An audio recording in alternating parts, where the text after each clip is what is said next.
small housekeeping announcement.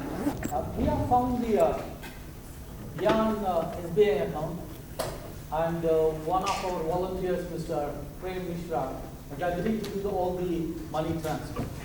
But the problem is you can't just do it in lump sum, you have to do individually, 500 bucks, 500 bucks separate. But he's willing to put up and spend time with us. So what we're going to do is, if you have registered for the Gian course, if you are formally shortlisted, your due is 500 or 1000 as the case may be. Pay the money in cash to Meenakshi. So you take the money and preferably with your Gian registration number and the signature. So therefore, when we transfer the money, we will have to identify your Gian number so that it becomes legally. Otherwise, these days, suddenly somebody is transferring 500 for 20 times, you become suspicious. So therefore, we need to be very careful. So we are going to do it. And during the break, if you are not paid or if you have difficulties, give the amount in cash to Meenakshi and we will do the rest. And your certificates are more or less ready. We are waiting certain formalities to be done. And therefore, it will be handed over only upon payment, which basically means upon registration. So otherwise, we will keep the certificate as long as we need. Okay, that's what it's going to be.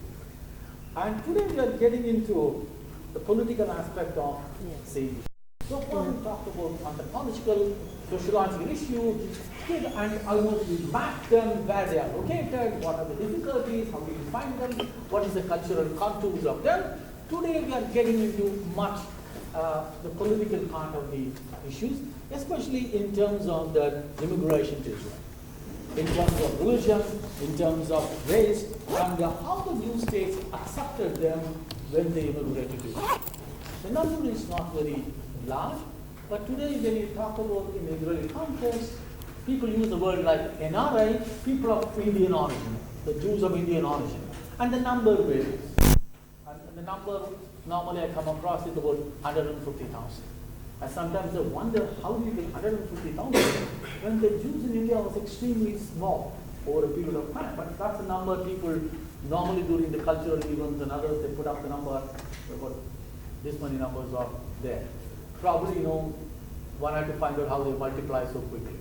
Something they can't do in Indian context.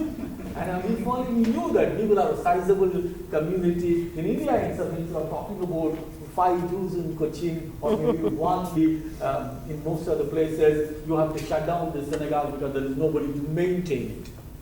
So that kind of thing. So probably it's going to be more over to Professor White. Thank you very much.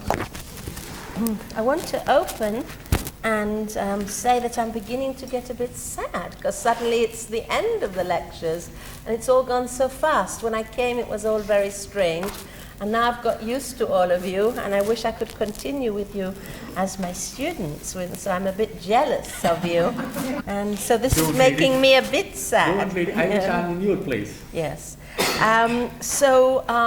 In the book of Genesis, the first commandment, called mitzvah, for those who know Hebrew, is be fruitful and multiply. So I guess the answer is that when these people come to the Jewish state, they are fruitful and multiplied. But the honest truth is that I've never heard 180,000, and recently I've sort of upped it to 80, because there's a Ben Israel in Israel, whom you know, who has a genealogical survey, and he asks everybody to write down their descendants. Most of these people are not Indian. 42,000 people genealogical tree, which is quite a lot, quite a feat. So therefore I upped my number in my lectures from 70 to 80. There's no way you can establish, first of all, because if they're second or third and not married to Indians, then are they Indian or not Indian? But descendants of Indian Jews. That's the Ben Israel, which is the largest community. With regard to the Cochin Jews, we're talking of some 6,000 or 8,000 people. All of the Cochin Jews, as I mentioned, have married other people. So it's very how many are in the community. And the Baghdadis are difficult from another point of view, that they hardly exist as a community in Israel. Because, as I mentioned, they went to English-speaking lands. I've got some very close friends who are Baghdadis, but absolutely everyone married other Jews of a higher middle class status. And community, there was one Baghdadi Indian Jewish synagogue at one stage in a place called Ramat Aliyah, who I don't think it exists anymore. So there isn't really a Baghdadi community in Israel, although they're all in touch. And when I did this Baghdadi symposium in Israel in July, on the Baghdadi Jews, everybody came because they're all the network. They're all in touch with each other, in fact, about networking. So the title of the lecture today is Ben Israel Emigration to Israel, Religious Discrimination, Racism and Acceptance in a New State. And if there is time, stopwatch, we will compare that situation to the Cochin Jews. If not, I will mention the Cochin Jews in the second half in lecture 10.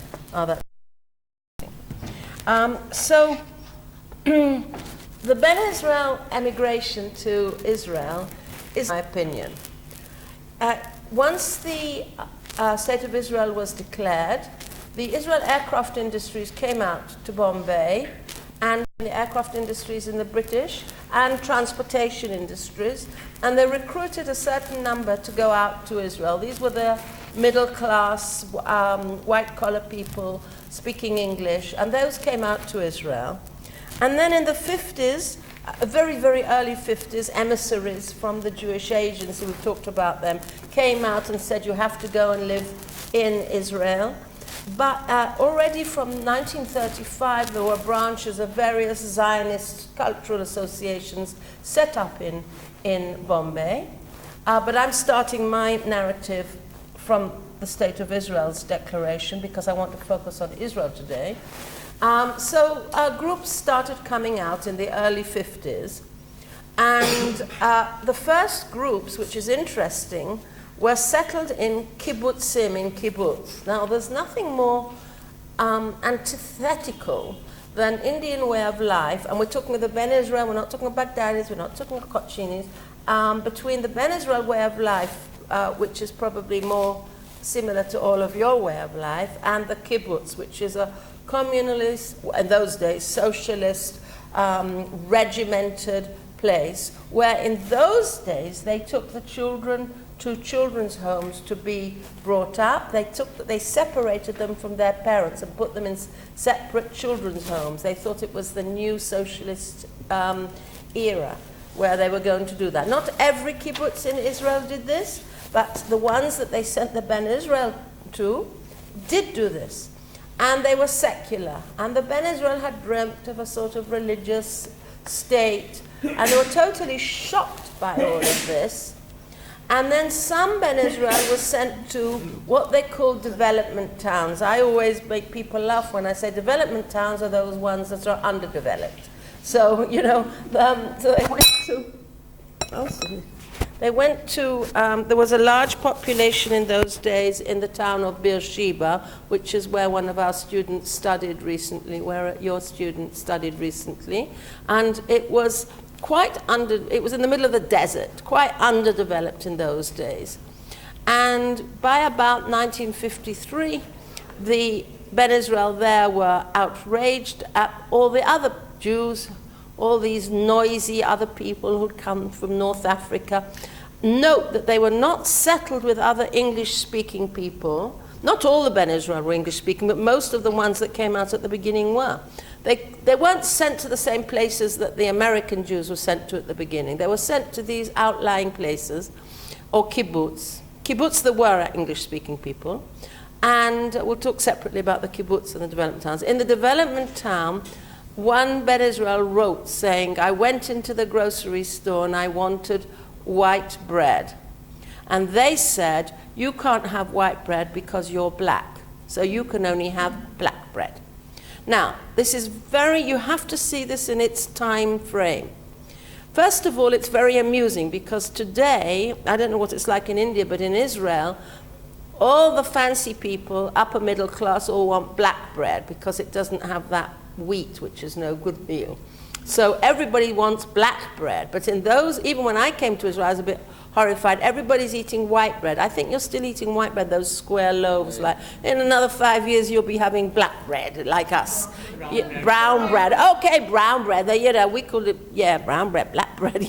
Yeah. So in those days, you have to understand that white bread was superior to black bread. Black bread was for the poorer people. This is a very funny irony of history.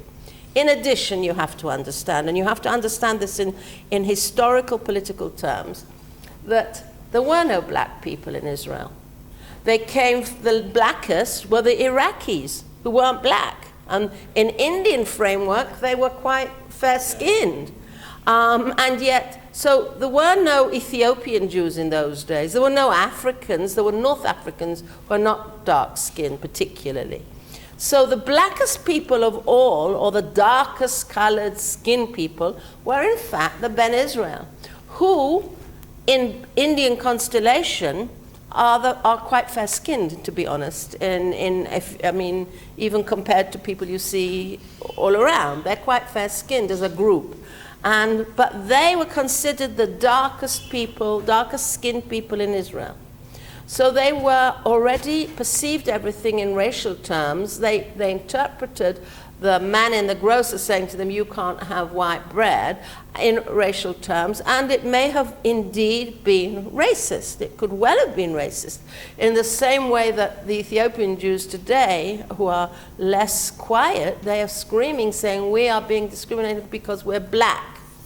So, and also in Ethiopia, I'll just add, they didn't consider themselves black. They actually considered themselves red. It's called tukur in Amharic, and it's not even black. But that's how you have to understand that racial gradations are relative to every society. And I think you know this from Indian society, which is not only caste-oriented, but it's also racial-oriented or color-oriented. So the first welcome to Israel was that the Ben Israel decided that they really were not very happy in Israel. And the people in the kibbutz were less happy because they felt that their children were taken away from them like an Indian family. And they lived in a joint family with, collaterals and everything that all know what the Indian joint family is. And suddenly they have to live without their children and all in sort of individuals. And then they have to eat together with these other strange people. So everybody was very unhappy.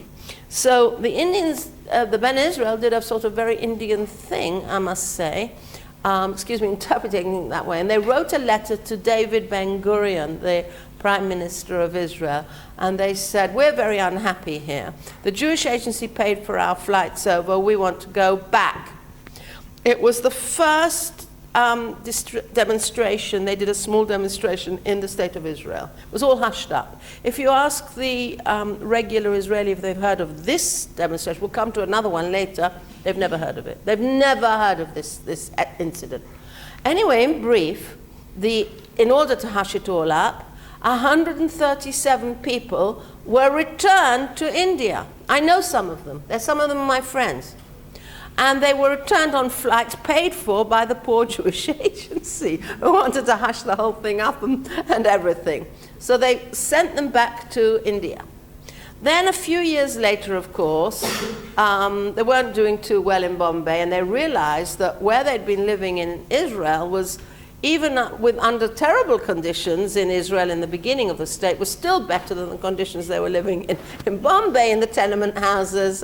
And they just weren't, they realized that it was better in Israel. Meanwhile, some of the Ben Israel who'd stayed are saying, we're doing quite well here. And one by one, they came back. There's not one person who was returned who didn't come back later, which is very, very interesting. But people don't know this whole story. But to sum up this story, because we have a lot to talk about today, and it's quite interesting, is that the Ben Israel definitely felt they are suffering from racial discrimination in Israel, and they may well have been. I mean, it's very difficult for an outsider to judge. I have this all the time. I also study Ethiopians, and they keep asking me, well, you decide whether we're discriminated against. And sometimes I think they're just screaming for nothing. But other times how can you tell somebody you didn't feel discrimination? I think they probably were discriminated against on the basis of their color. Anyway, that was episode number 1. Then we move to the bigger issue, which is religious discrimination. And here we have a very big issue, even bigger than the racial discrimination. In 1960, the first Ben Israel, he lived in the southern port town of Eilat in Israel. He wanted to marry another Israeli girl, Jewish girl. And the rabbi said no. And he was shocked. He'd been living there for about 5-6 years. They were in love. They wanted to get married. Parents both agreed on both sides, no problems. And the rabbi said, so sorry, sir, you are not Jewish. Anyway, he was absolutely shocked by this. And then more and more Ben Israel encountered this prohibition of marrying other Jews. The situation grew and to such an extent that by 1962, the whole Ben Israel community, and we're talking of a few thousand by this time, had rallied together. Now it's Ben Israel keep together. So I've already mentioned this in past, I've hinted to this. They just keep together in concentrations. Even to this day, somebody asked, well, you know, I've forgotten what it was, but they integrated a bit more or something or other. Well, even if you go to the development towns today, it's quite shocking, not shocking, it's quite amazing that the Ben Israel are still together with the Ben Israel. Even if they've married other people, they have these events which are all together. That's even you mentioned it. So the Ben Israel, the whole community rallied together, and they decided to go on a Satyagraha strike. So they all drove up to Jerusalem on the buses. They bussed in, and they just sat down opposite the Jewish agency buildings in the middle of Jerusalem. Now you have to imagine what this looked like. King George. Sorry? King George. King George, that's right. You have to imagine this thing. It's 1960s. Israel doesn't know what Indian Jews are. Indian Jews are quiet. They're not shouting and everything. They've never heard of this problem, normal Israelis in Jerusalem. And all the women look like what I showed you with the women making the matzahs. They're all wearing, with the unleavened bread for Passover, they're all wearing their saris, they've all got their bangles. They all look completely Indian, like they come off space. It's not today where it's multicultural society. And they're all sitting there, and the men have got their Nehru hats on still. And they're all sitting there, and the police come, and they say, we refuse to move, and they're such gentle, lovely people. Anyway, they sat there. They did it. They did it just like Gandhi did in a mini. And they sat there, and they said, we demand that the rabbinate goes into our case. And they didn't make a noise. They just demanded this. And the leader of the group was a man called, you may have met him in fact, it's called Samson. And he was a librarian of the National Library in Jerusalem. He was an exceptional Ben Israel. He was the most educated. And he was living in Jerusalem, not with his community. The communities are all in these development towns, Beersheba, Lod, Ramleh, these kind of places. And he lives in Jerusalem, very, very sophisticated guy. And he's writing all the letters in English to the rabbi. And they demand an inquiry. So the major problem was that the chief rabbis, there was, again, the question of Ashkenazi Sephardi. The society in the 60s, not today necessarily, in the 60s was divided into two, and as I've mentioned, liturgy over the centuries is divided into two. Ashkenazi, basically of European origin, and Sephardi, which means of Spanish origin, but at the time it meant everybody else, including Eastern Jews. At the time there was no category Mizrahim, meaning Eastern Jews. It's important to emphasize this. So to this day, there's an Ashkenazi chief rabbi in Israel and a Sephardi. There's no Mizrahi chief rabbi, because the Sephardi chief rabbi is Mizrahi, he is Eastern. And more often than not, and this is the point, the Sephardi chief rabbi, who is the referent for the Ben Israel coming from the east, is Sephardi. Is that all clear to you? He's Iraqi. And he's Sephardi. But the Iraqi is really Eastern, sort of Arabic. But he's called the Sephardi chief rabbi. Anyway, of course, in 1962 and 63, the Sephardi chief rabbi was Iraqi. And they interpreted it as a complete extension of what happened in Bombay and Calcutta. They said, there's religious discrimination against us. In Bombay, they didn't let us into their synagogues and let us read from the Torah. In Calcutta, the same thing happened. These people are discriminating against us. So it wasn't necessarily a demonstration against people like me, the white Ashkenazi. It was more against the Baghdadis. And that's what's interesting here. So, because their referent is the Sephardi chief rabbi. And they sat there, and then the chief rabbinate decided that they would do, I call it an anthropological study. It was almost like an anthropological study. They went into all the customs and religious traditions of the Ben Israel for over a year. And they produced a document which, in my opinion, is better than most other researchers to this day on Indian Jewry. It's in Hebrew. I look at all the researchers today. There's going to be a symposium at the Gandhi Center this week, February the 6th to the 8th, next week. Was it this week? Next week? Anyway, 6 days is next week. And I look at all those scholars, and with due respect, I think that that document by the rabbinate is very interesting. So they went into customs, and I'm saying it because it also refers to a certain question that somebody else asked me that I didn't have enough time about the religious customs of the Ben Israel and how mainstream they were.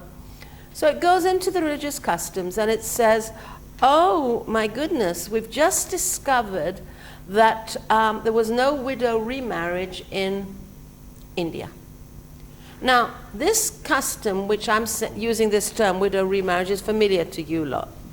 And it was a Hindu thing, that or Indian Hindu only, that widows didn't remarry. That was the end of it.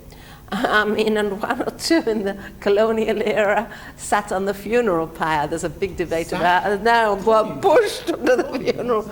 Yeah, anyway, but I'm researching that in a different context, the sati thing. But widows didn't remarry. Now, the Ben Israel, we've said, were viewed themselves in a caste context. So I've mentioned that they didn't eat beef. But another way of upping your caste is to ban widow remarriage, which a normal Jew, any other Jew sitting here, will not understand. Because in all Jewish communities, widows remarry, all of them, all over the world. And suddenly the Ben Israel, they don't have this. Kohan also? Sorry? Kohans? No, Kohen is not allowed to marry a divorcee. Divorcee. But that, we'll get to that in a second, because that's also relevant. Hold it 1 second. So widow remarriage, the widows didn't remarry here. Now, they interviewed all these Ben Israel, like an anthropological study, and all these women said, no, we never remarried. We stayed like we were, with grandma and that, and we lived in a joint family, we looked after the grandchildren. So why is this important? I'll explain to you this. In Judaism, and this is very complicated, it's halachic legal context.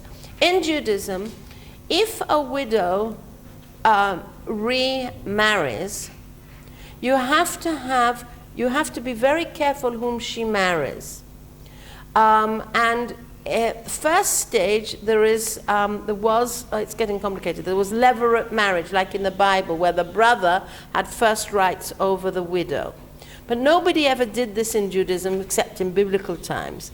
So if this gets complicated, I'll go back from this. But in Judaism, there is a ceremony called halitza, where the brother-in-law is called in and he releases. It's called releasing the widow. So because it's a sort of, I'm sure it happens in India, but it's not a very modern thing to do for a brother-in-law suddenly to marry the widow. Excuse me saying so. So he releases the widow, and you have to do this. Otherwise, that woman can't get married. Now, What happened was, in certain far-flung Jewish communities, they didn't do this chalitza, and the children were accused, they were what we call illegitimate children, because they didn't do this religious ceremony. Now, this is a bit complicated, so don't worry about it too much. But the point is that because the Ben Israel didn't have widow remarriage, they didn't have this halachic problem about the children. And they didn't have, it was wonderful. They were out of it, free. Then we come to halachic problem number 2, which you've mentioned, which is Kohanim, priests, marrying divorcees. So the Ben Israel were out of this too. Because as I mentioned, when somebody asked about genetic studies, the truth of the matter is, despite whatever has been written about genetic studies on the Indian Jews, you can take it from me that the Ben Israel never had Kohanim, never had priests. One of the few communities in the world that didn't have priests. And so therefore there was no issue about a Kohen. If a Kohen marries a divorcee, their children are illegitimate. They cannot be recognized by the Jewish religion. It's a terrible thing. I remember that I had an aunt, a great aunt, who was married. No, I had a great uncle who was a Kohen, a priest. And he wanted to marry a lady who was a divorcee. This is in England. And they actually got married in the Reform Jewish synagogue, which was not accepted in our circles. We were Orthodox Jews. It's also not mainstream Judaism. Until the day that his father died, he went every Shabbat back home, and he thought that the son was not married. They had children as well. And suddenly, when I was growing up, my mother said, we're going to have these cousins over from another city. I said, I'd never heard of them before. Well, we weren't allowed to know until this great uncle died, the father of this one. And then he revealed that he had a wife and a family and everything, and these were the children. But they were not accepted in the Jewish community. It was a big, big thing. It still is a huge issue in Judaism. Anyway, these halachic problems, which you also have in other religions, are totally inadmissible in the Ben Israel case. It's fantastic. So they did this whole thing. There are more issues. 2 is enough because it gets a bit heavy. And they were found that they had the right traditions and the right customs. So the rabbis, who are often accused of being quite illiberal in Israel, and today they're probably even worse, they said it's all fine. They came out with a statement, and this is a quotation, that the Ben Israel are Jews in every respect. Full Jews in every respect. This is a quotation.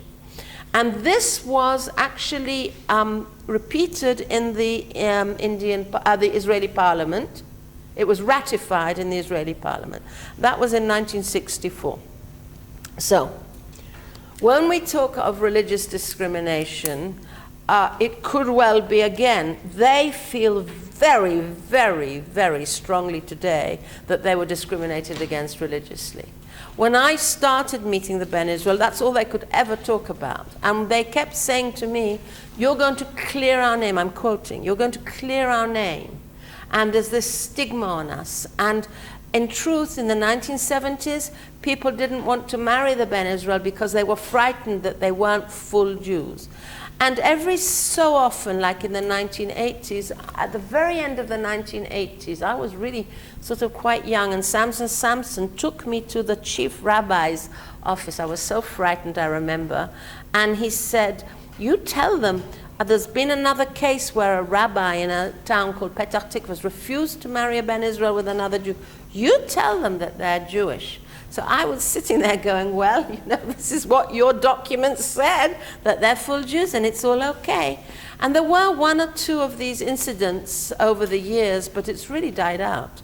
I mean, if you look at it in historical terms, it's died out. But the older generation of Ben Israel still feel very strongly they're religiously discriminated. And what's more interesting for an anthropologist is that they defined it in terms of purity of blood.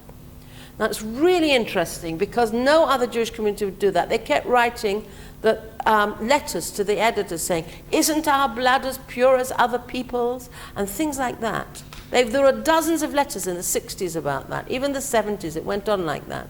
Today, you don't hear that. And today, indeed, 2017, the younger generation is marrying just like most of them are very Israeli and marrying other Israelis. They meet at workplace or university or somewhere else. But there was definitely this very heavy feeling of religious discrimination. While this amazing strike was going on, there was no aliyah, no emigration from India. Venezuela told everybody back in Bombay, although there weren't phones, don't come. There's no point you coming if you're not recognized as a Jew. And then after 1964, the doors opened and they decided to come. So the mass immigrations, waves of immigration for the Venezuela was 65, 66, they came. And then, of course, the Six-Day War in 1967. And then many Jews wanted to come live in Israel. They identified with the State of Israel. That was probably the heyday before everybody realized that they'd taken over half the West Bank and things. But at the time, 1967, Israel was popular in the eyes of the world and in the eyes of other Jewish communities. And so Aliyah continued 1970, 1971, 1972. You have to look at the emigration to Israel, both in particular terms and in political global terms, and in terms of the war, the 1967 war that was taking place with Israel's neighbors, which affected Jewish communities. Now, usually, one analyzes emigration in terms of push and pull factors. In the literature, sociological literature, that's what you talk about. So, from the point of view of the Bene Israel, what were the push factors that pushed them out of India? The normal one is anti-Semitism for Jews. Like, if there was a large aliyah last year from France, this was because people in Toulouse where a bomb went off, or Paris where a bomb went off, they were targeted. Jews were targeted last year, and they feel so insecure that they're running to the State of Israel. That's what happened last year. But the Bene Israel, we have said, were not discriminated religiously in India. They might have been discriminated religiously in Israel. So it's an interesting paradigm here. So the push factors was not anti-Semitism. There was, I think, although I don't know how much they agree, some would agree, a push factor was actually the withdrawal of the British from India. Because it wasn't that they were like the Baghdadis, that they were into running the Raj or something, but they did many of the middle class worked in British firms, a lot in the public administration, in the transportation and in the posts. And some of them, like Samson, got to Samson, the chap I've mentioned, he got to the hill stations. So there were a large number working. They agreed with the British mostly, despite the fact that, as I've mentioned, the community was split. And there was Dr. Arulka and the Arulkas really championing Indian nationalism and against the British. But the majority, I would say, were pro-British in a passive way, So once the British pulled out, as they call it, I can give you a quote from one of my informants. I still remember it. It was so funny. He said, India went to the dogs when the British pulled out. And I thought it was so funny. So he decided to go, and that was why he went to Israel. That's how he saw it. And there was a state of insecurity after partition for all Indians.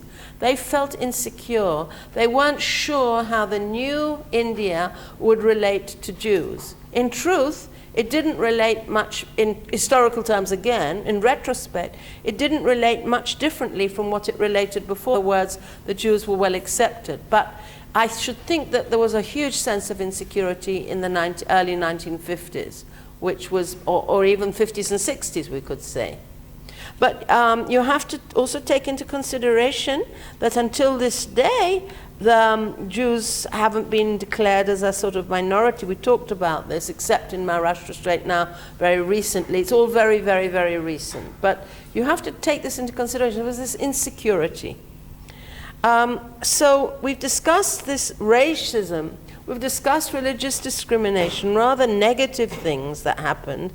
And now we'll talk about their acceptance, which is a more positive word with vis-a-vis the Ben Israel. So they come to Israel.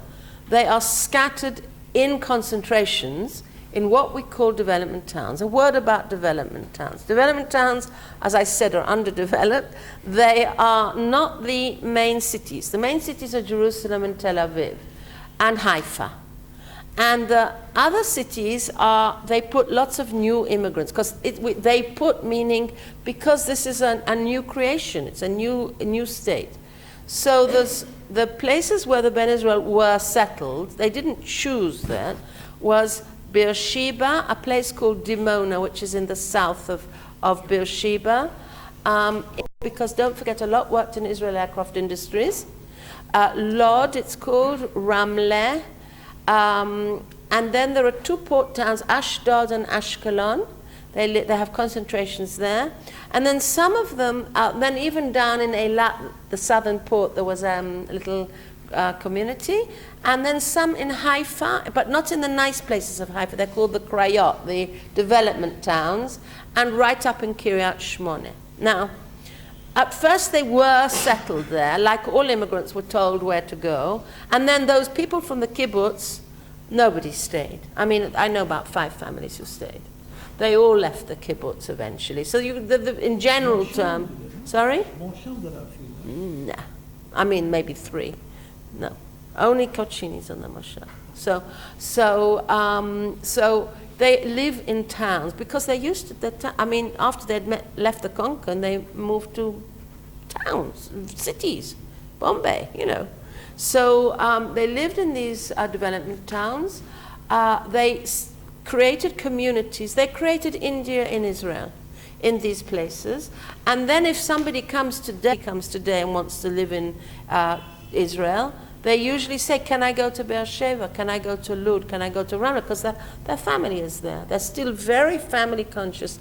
I've written an article which had quite an effect. I talked about the Ben Israel definitely kept to their own community, and they really didn't like the North African Jews.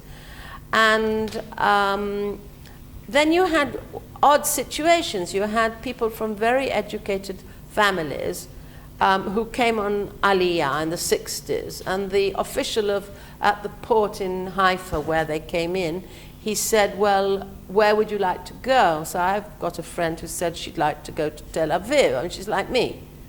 And she's Ben Israel, but she's like me.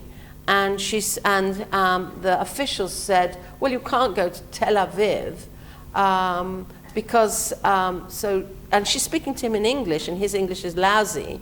And this is the one whose mother tongue is English. And he says, you have to go and live in Ramleh, which is a development, still is today, sort of lower, not so nice. And she says, well, I wanted to go to Tel Aviv. Well, there was no way. She went to Ramleh, and then she went to the employment office to get a job because she was a modern woman. And she'd got an MA, by the way, from St. Xavier's in Bombay University, but that was of no avail. And she was sent to a factory just to do this every day.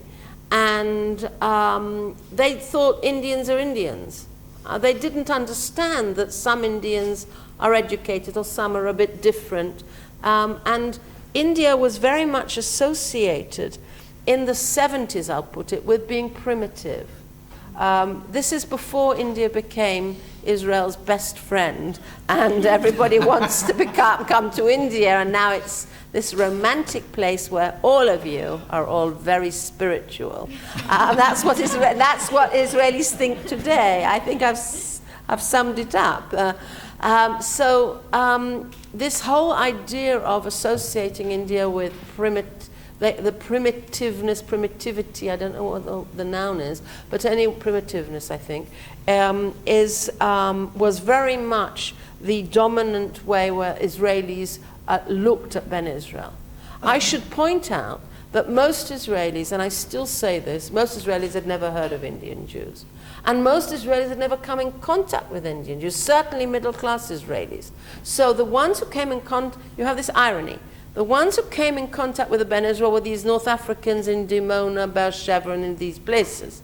And the ones who were like my friends have never heard of Indian Jews. So for years and years, and Professor Kumaraswamy in his introduction to this whole series mentioned that for years I was insisting on studying Indian Jews when most people had said, but I've never heard of them. And this went on in every dinner conversation I ever had. And then I was the darling of the dinner conversation because I had to explain that the word Jews in India, Now, fast forward to a decade ago, it all changed. And it changed again because of our global politics. 1992 was the turning point when diplomatic relations were set up with Israel. We received, I would say, the best ambassadors of any country, and many of them went straight direct to postings in Washington afterwards, several of them. And several of them came back to, and several of them came to prime positions back to India as Secretary of State and all sorts of things like that, the top positions in India. Israel is considered a key country, and it is indeed, I think it's a very good idea. It's a trial a place, and these people, if they survived Israel, they can do very well in Washington, I think. Mind you, one doesn't know what the future will bring. So the diplomatic relations didn't bring the Indian people closer to the Israeli people, but it had huge effects. So India and Israel cut many deals, including culture, but mainly defense. And this has increased, of course, and will increase with the rise of the BJP party. And now there are not just diplomatic exchanges, but presidents coming and this kind of thing. And Modi is scheduled to come this year to Israel. We'll see if it takes place. Yes, yes. Scheduled to? Oh, absolutely. I've been informed already. Yes. News to me. Make sure that you're there. Anyway, that's on the cards. That's what I've been told. Who knows whether it will take place? I don't have a date. I don't think he does either. But so that's on one hand the diplomatic relations and the huge increase in trade between Israel and India. Particularly high-tech, which Israel, although Bangalore, of course, is the high-tech Silicon Valley, but Israel has brought a huge amount of high-tech expertise to India. Now, on another level, that's the globalization has increased. So it's not just that Shalva comes to India every year for the last I don't know how many years, but now not only are backpackers coming to India, but people of the middle classes, upper middle classes, everybody's off to India. They don't think I'm so weird anymore. They're all coming. Oh, we want to see the Taj Mahal, this and that and the other. And so suddenly Indians, and they're already not really wearing too many saris anymore, but Indians are not weird looking anymore.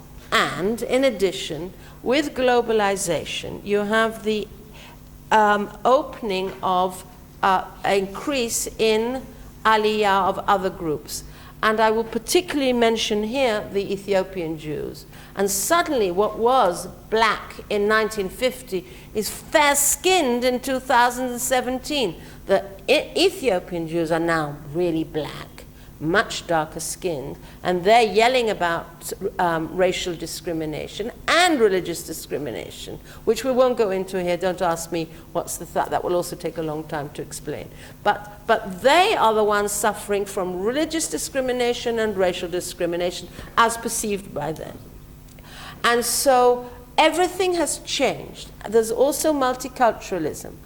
And India has changed in the eyes of Israelis. And so when they meet a Ben Israel Indian Jew, they don't call them Ben Israel. They just, as is mentioned, they just think that they're Indians, Indian Jews. And they are all open and happy to meet Indians today.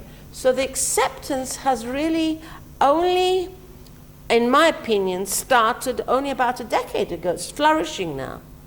And this is also concomitant with what we call intermarriage, but not in outmarriage, intermarriage with other Jews. So we have in summary in 1 minute, and then I want 5 minutes of points of information. In summary, we have a very interesting case of an aliyah to Israel of the largest Indian Jewish group, which in my opinion was not a very happy story. By the way, I haven't dealt with how they did in Israel in terms of economic terms, excuse me. Many of them work in the Israel aircraft industry, and it's a good place to work, very, very good place to work. But as I mentioned in a previous lecture, they still haven't attained the high status that they attained in India of individuals. So there's still no Nissim Ezekiel in Israel. There's no member of parliament who's Indian origin, and there've already been 3 who are Ethiopian origin. Note that. There's 1 or 2 who are on local councils in various cities, and they're so proud of that. But really, after so many years, one would have expected some stunning, I don't know, dance. They do have dancers. There is one singer who is fantastic, who is well accepted, called Leora Ezekiel, an Indian dancer. She trained in Bombay, and she sings like Bollywood. And now Bollywood is accepted by Israelis. It wasn't before. But you haven't really got the success stories that you had in India for such a small community, and now, as we've mentioned, they have been fruitful and multiplied, and still not loads of numbers of stars. I can mention to you more stars amongst the Ethiopian Jews and than the Ben Israel who've been in Israel longer. Okay, points of information first. Has anybody got questions of information or things, facts that they wanted to ask first? If not, we go to question and answer. Okay. Yeah. We'll just to wind up for a bit. Yeah. What you were saying is, if you look at the bulletin of atomic scientists, when India exploded the nuclear device, the cartoon was a snake charmer suddenly going up in flames. Okay? Till the 90s, snake charmer was the image of India. Marvelous. Okay? So therefore, we need to look at it. It's not that only in association, that is because the outside world looked at us, and that is how we also deserve to be looked at this. Let's be very blunt. Okay, and only now we are seeing that India means slightly different. This is most visible in the Gulf countries. When you see the image of India in the Gulf countries, it's a maid, it's a housekeeper, a driver, somebody who cleans, somebody who constructs. That is the image of India in the Gulf. So you can say 7.5 million Indians, what is the image? They don't see you as a Wipro chief.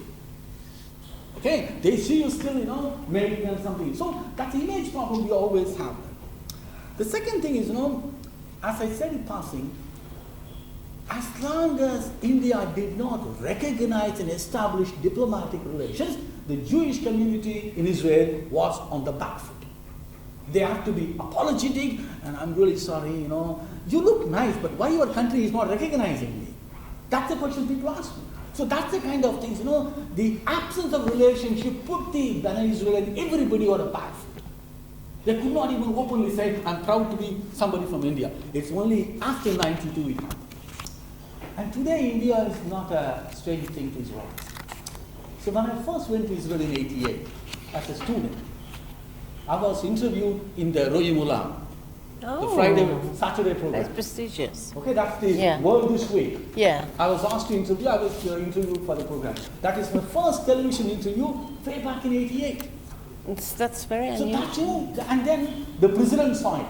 He was talking to somebody, there is an Indian friend who's going to meet me. Yeah, I saw him in the television. And it came back. Wall Street Times told me, President saw your interview. He told me that you're going to meet him next week. I said, I'm going to have an appointment with him. So the question was, at that time, India was almost like a strange creature, probably, like a Ravan type, 20 hands and things like that. It's an unusual specimen. But today it's not. So that's part of the things. This is one thing, we always feel that, you are discriminating. If you look at carefully, we all have xenophobia in us, all of us. Let's be blunt on it. I may not like somebody because of the color, because of your caste, because of your religion, because of your food habit, or because of your ideology. In JNE we see it, right? I'm wondering, ISA and ABVP on the same platform. Let's start. Okay, so we always have the hatred of the other. But what normally happens is, when I don't get what I think I deserve, I accuse you of discrimination. Easy thing. Instead of looking at me, do I have the credentials to have this? No. You don't even ask the question. You are discriminating because I'm a Madrasi, I'm an Indian, I'm a Hindu, I'm a right-wing. So we all feel it out.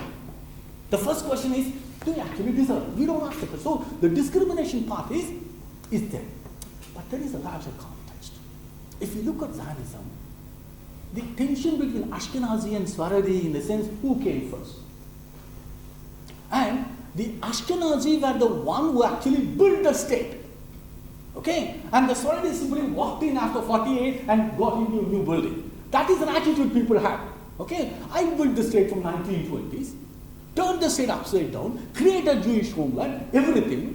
In 1948, about 500,000 people from Iraq and Morocco and everything, India, they simply walked to a finished building. So you always feel, you are getting the same treatment, but I slog, you didn't. So that was an attitude people said. Okay, snobbishness we always have. No, we don't have it. I'm a senior, I'm a fourth year, you are second year. Say good morning to me. Don't say 20. We don't do that, we all do that. So they forgot that they don't practice the same thing with me. Oh, you're 30 years senior to me. Should I sit in front of you? No, you don't ask that question. But you're a first year student, right? We do that constantly. It's not that something. But we need to accept certain things as the reality. And the tension was very much there. And the funny thing about Sfaradi is, Sfarad means Spain. The word Spain, you come from Spain, but is used for the Oriental Jews. Yes. Okay, that is very irony. Ashkenazi, I understand Western, but what is the meaning of Sfarad? Sfarad means Spain. You came from Spain. So both the names are in a way Ashkenazi names.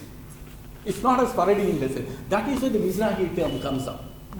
But for a very long time, the Israeli leadership has been Ashkenazi. All the political parties. It's gradually, things are changing. So, you have a different dynamics. And, on the question of marriage, in addition to what she said, I think I talked to a lot of people. This was more visible for the Jewish girls.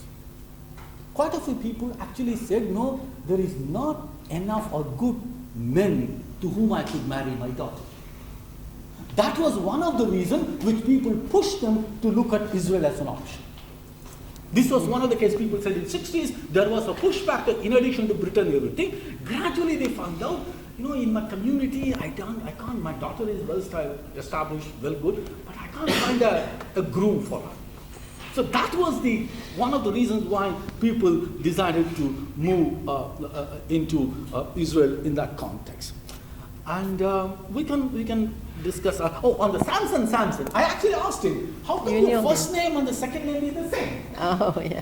And he said, my second name was something else. Kerr, what I explained to you, from the village of, he wouldn't want to be from a village. The person who was actually listing his name could not understand or pronounce his name. So your name is first. Okay, I'll put this also as your family. So he called Samson. Because the person who was actually listing your name could not spell the name. So he was trying, forget it, this is your name, this shall be your name. So he said, that is what his name. So I met him and he said, I never heard of anybody having the same name as the first name or the surname. But today, probably Abdullah, you hear it in Afghanistan and others. But in those days, I was a fool, I couldn't figure it out. How is it feasible? And then he explained, the person could not write my name. On the question of racism, I always have this problem. If you look at the classic example is a Fair and Lovely. They tell you, you start like me, after 3 weeks, end like Shalva. Why don't you do the other way around? When you start, you'll be like Shalva. After 3 weeks, you'll be like me. No. So the racism, if you look at it, it's always that. We always have this, anybody will be fair-skinned if I stand next to them. Right? Anyone. All I have to do is stand next to them and show my hand. Okay, I'm a fat-skinned person. They will have the conflict, right? Not you, but all the other people. So you all, the racism is always inbuilt in us. Let's take a break. Thank you. Fascinating. I need to ask you something. I want to tell you what I don't know whether it's right to tell you. You were teaching in Haifa and Beersheba. No. I've never been to Haifa. In Beersheba? And Beersheba was a period in between the intifadas. I think a couple of times I saw you in the bus stop. When It you was were going, very right? difficult. I couldn't continue there. I know. Why?